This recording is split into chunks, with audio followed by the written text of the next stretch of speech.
Alright guys, now we're going to show you how to do a bee kick, which is a butterfly kick. This is how it's going to look.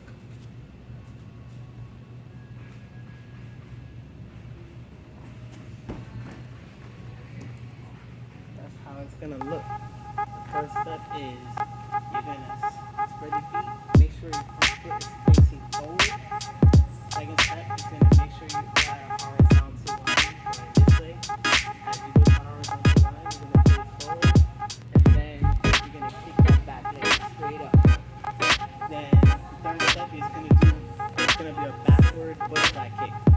Butterfly kicks is when your legs are just like this, but you're just going to go sideways here. When you go down, put your foot in front, cross the horizontal line, and then you're going to kick one, and then you're going to kick two. And then you're going to come down with your back foot. And then that's how it's going to look. So I'm going to show you the slow version. You're going to kick the back leg. I like to wind up your leg.